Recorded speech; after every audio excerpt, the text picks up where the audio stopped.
Bismillahirrahmanirrahim. Assalamualaikum warahmatullahi wabarakatuh. Apa kabar teman-teman semua? Sehat ya? Alhamdulillah. Baik, gimana kabar proposal skripsi kamu? Udah di ACC? Alhamdulillah. Kalau belum, pusing. Ya, nggak usah pusing. Tenang saja. It's a kind of process. Ya, itu sebuah proses dalam sebuah studi, dalam masa belajar itu. Dulu saya pun sama seperti kalian. Jadi ketika saya S1 dulu proposal saya pun ditolak, revisi, tolak, dan seterusnya. Kemudian ya alhamdulillah akhirnya selesai juga.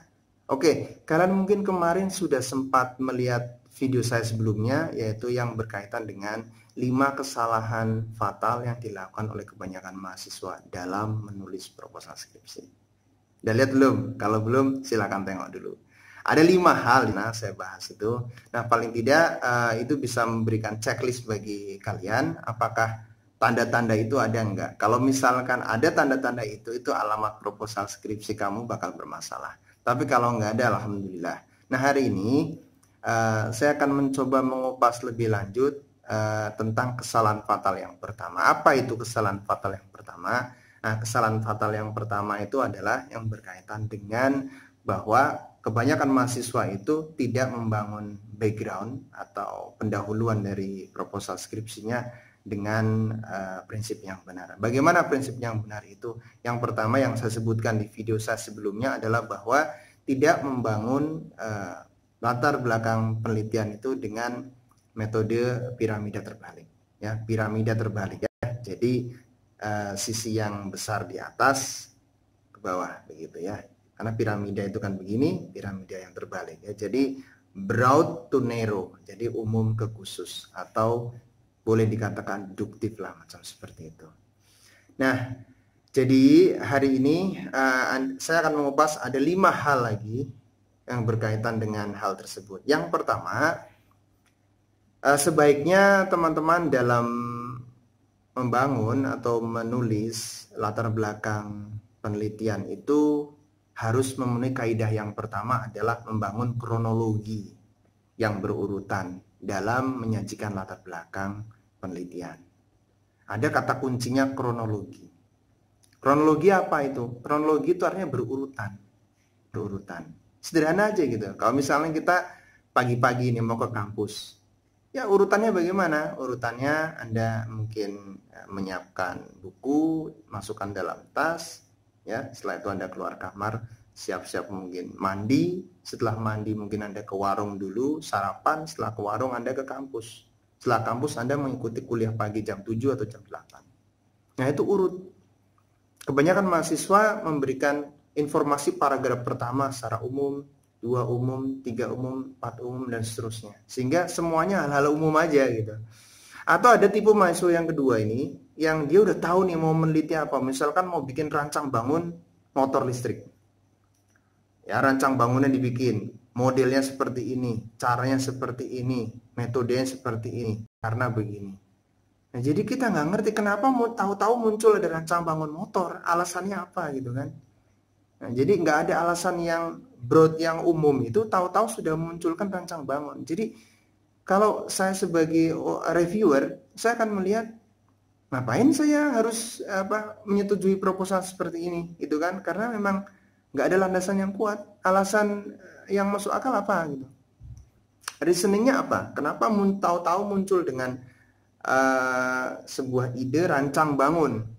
Kenapa dengan motor yang sekarang? Kenapa dengan motor listrik yang sekarang? Apakah ada masalah? Apakah cepat panas? Apakah outputnya kurang maksimal? Apakah efisiensi rendah? Nah, itu perlu kita munculkan.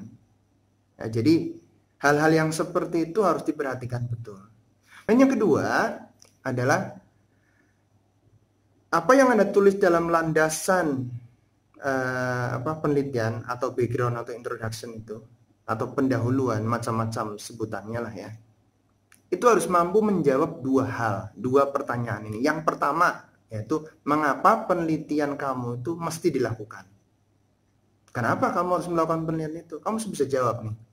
Bisa jawab spontan. Nah, misalkan nih, kenapa kamu harus minum? Ya karena saya haus. Ya kan? Kenapa kamu harus olahraga? Ya karena supaya saya ingin segar. Udah sehat nih, biar segar, jadi saya perlu olahraga. Jadi harus bisa jawab, kenapa kamu melakukan penelitian itu? Yang pertama itu. harus dijawab. Yang kedua, ya, mengapa gap tersebut harus ditutup? Nah, apa itu gap? Gap itu adalah celah. Celah apa maksudnya? Celah yang ada pada penelitian sebelumnya. Itu kita sebut dengan gap.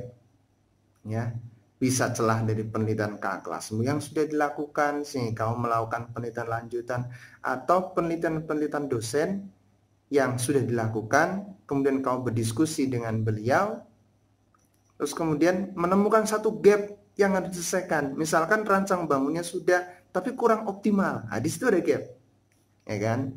Nah, jadi yang pertama tadi itu bahwa harus mampu menjawab kenapa penelitian kamu mesti lakukan, ya, untuk menutup gap itu. Dan yang kedua adalah mengapa gapnya itu harus segera ditutup. Kenapa sih harus tutup sekarang gitu loh? Kenapa nggak tahun depan? Kenapa nggak esok saja gitu? Kenapa harus sekarang melalui penelitian kamu itu? Nah, kalau kamu udah bisa nemuin dua hal itu, ya, sudah kau masukkan dalam introduction, nah itu powerful. Itu sebuah tanda bahwa memang kamu punya reasoning yang kuat untuk membangun kerangka berpikir dalam latar belakang penelitian kamu. Oke ya, kita lanjut ya. Yang ketiga, kita harus mengikuti alur-alur pendahuluan sebagai berikut. Yang pertama, kita harus juga mengidentifikasi permasalahan yang seperti saya sebutkan tadi kan. Dari gap itu berarti kita mengetahui identifikasi masalahnya. Sebenarnya ada masalah apa sih dalam metodologi tersebut, gitu kan. Dan yang kedua, kita juga harus mampu memberikan penjelasan dalam tulisan tersebut. Permasalahannya apa saja. Ya. Dan kita juga harus memberikan alasan mengapa masalah tersebut harus segera diselesaikan. Kenapa harus sekarang penyelesaiannya? Dan yang ketiga, setelah kamu memberikan penjelasan itu, ya, kamu harus bisa mengusulkan, mempropos sesuatu cara-cara sistematik untuk menyelesaikan problem tersebut. Jadi ibaratnya gini, gimana kamu bisa menyelesaikan satu masalah, masalahnya sendiri kamu nggak ngerti gitu. Ya karena kan susah. Jadi sepatutnya memang masalahnya kita cari dulu. Artinya kamu ngerti betul masalahnya, problem utamanya apa. Barulah kamu menyelesaikan masalahnya secara sistematis. Dari mana dulu, langkahnya bagaimana, dengan metode apa. Nah, seperti itu.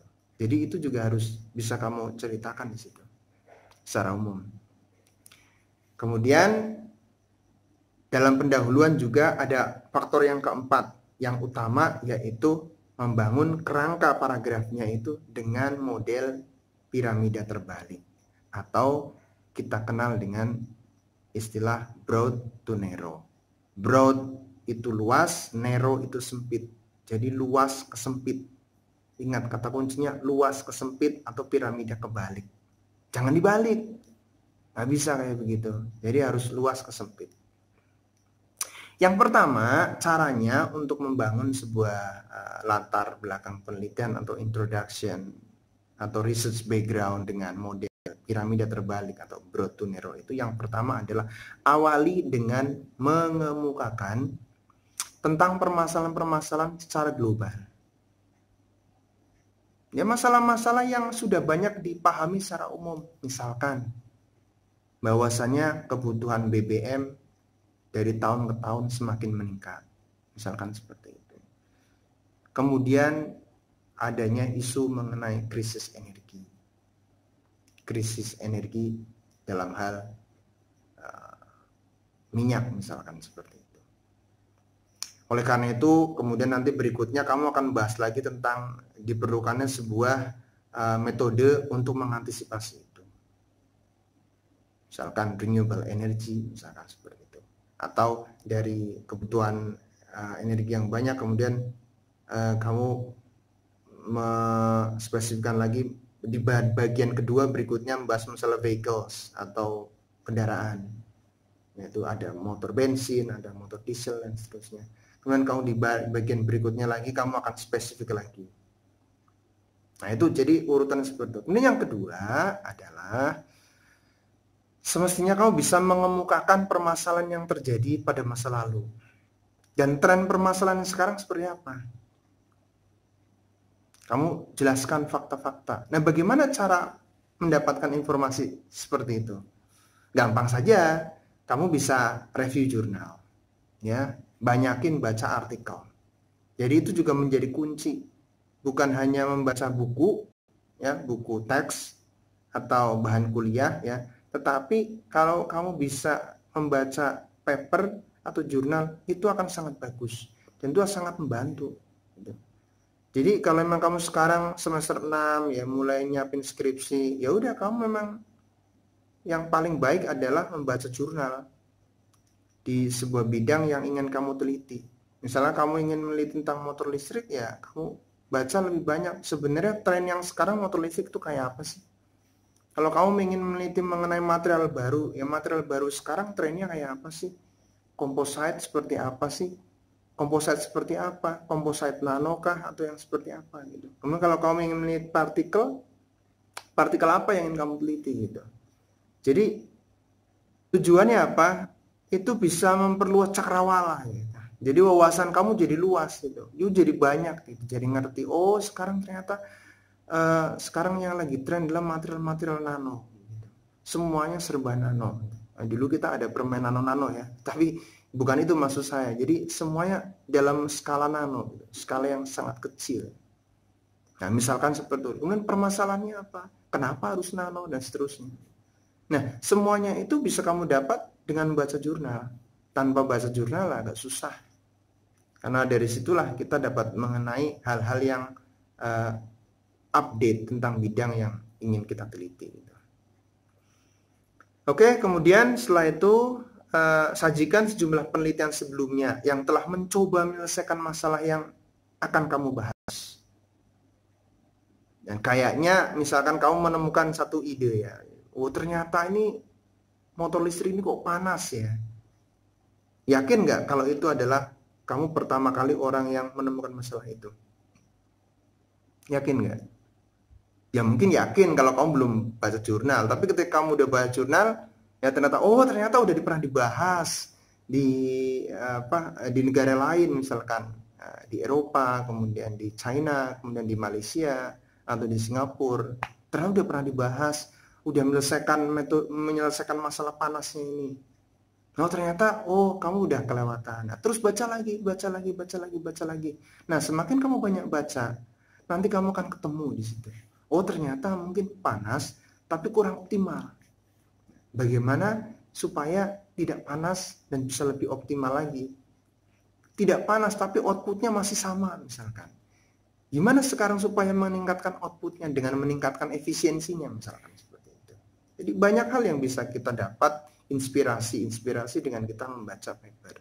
Jadi dengan cara apa dalam background research itu, introduction itu kamu masukkan penelitian yang sudah dilakukan oleh peneliti sebelumnya, ya. Jadi referensi lah gitu ya. Jadi kutipan gitu ya. Jadi memang kalau kamu mau meneliti itu jangan kamu menulis semuanya sendiri berasal keluar dari pikiran kamu, nggak boleh kayak begitu. Memang kamu harus mengutip, nyontek atau ngepek. Maksudnya adalah pengertian ngepek, ngutip, nyontek itu adalah maksudnya adalah menilik, mereferensi penelitian yang sudah dilakukan. Lalu kamu masukkan semua itu dalam landasan penelitian ya, atau background, atau introduction, atau pendahuluan itu. Ya, misalkan kamu masukkanlah 10 sampai 20, 25 referensi. Semakin banyak semakin bagus. Tapi saya katakan tidak ada hal yang baku, misalkan berapa sih jumlahnya, 20kah, 25kah, tidak ada yang baku, tapi yang cukup. Kalau 20 cukup, 25 cukup, oke, bagus. Dan harus yang relevan ya. Kalau misalkan kamu ingin bahas mengenai motor listrik, ya motor listrik saja. Kamu bahas mengenai nanopartikel, ya nanopartikel saja. Tidak perlu memasukkan artikel-artikel yang tidak relevan. Oke, kemudian kamu juga setelah itu mengusulkan ide yang tadi sempat saya sebutkan sebelumnya, kamu masukkan lagi yang spesifik lagi. Ya. Setelah itu kemudian berikan statement yang kuat untuk mendukung dan memberikan referensi. Ya, statement yang kuat ya supaya powerful. Jadi menyimpulkan lah ya, mensummarize dari apa yang sudah dilakukan oleh peneliti sebelumnya.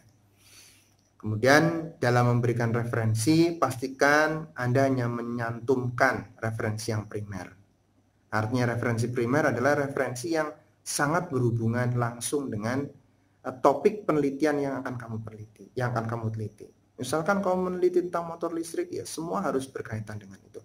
Kamu tentang prestasi terhadap satu treatment, ya itu hanya itu saja yang dibahas.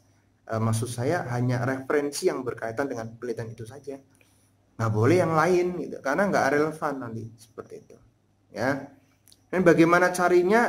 Nanti di video berikutnya insya Allah nanti akan saya bahas bagaimana caranya mencari referensi untuk proposal skripsi, ya, referensi yang tepat seperti apa. Dan yang terakhir adalah gunakan hindari menggunakan kata-kata saya atau kami. Artinya hindari menggunakan subjek, baik subjek tunggal maupun subjek jamak. Ya, misalkan dalam penelitian ini dalam penelitian ini kami akan, hindari kata-kata seperti itu, ya. Ya memang itu etikanya demikian, ya. Oleh karena itu gunakanlah kata-kata yang lain. Satu referensi mengatakan menggunakan referensi kalimat aktif, tapi di referensi yang lain menggunakan kalimat pasif. Beberapa dosen cenderung mungkin menggunakan aktif, tetapi beberapa dari jurnal penelitian yang saya baca di paper-paper di jurnal-jurnal internasional yang Scopus itu banyak menggunakan yang pasif. Tapi boleh juga menggunakannya aktif. Prinsipnya kalian hindari menggunakan kata-kata saya dan kami. Gitu. Jadi hindari menggunakan kata-kata itu. Nah, gimana? Ya, semoga sudah ada pencerahan ya tentang ini bagaimana menulis proposal landasan penelitian yang benar. Oke, saya rasa itu saja video saya kali ini ya, mengenai penjelasan dari kesalahan penulisan proposal, ya, kesalahan yang pertama. Kalau ada yang mau ditanyakan silahkan ketik di komentar. Jangan lupa like dan subscribe video ini. Kemudian apabila kamu tahu ada teman kamu yang sedang mengalami masalah menulis proposal seperti ini, ya, silakan share saja videonya. Semoga video ini bisa membantu menyelesaikan permasalahannya. Ya, ikuti terus video-video update dari saya karena saya akan membahas kesalahan fatal nomor 2, 3, keempat, dan kelima di video-video saya berikutnya. Terima kasih atas dukungannya, atas subscribe-nya. Semoga kita selalu dalam lindungan Allah Subhanahu wa Ta'ala, sehat selalu. Assalamualaikum warahmatullahi wabarakatuh.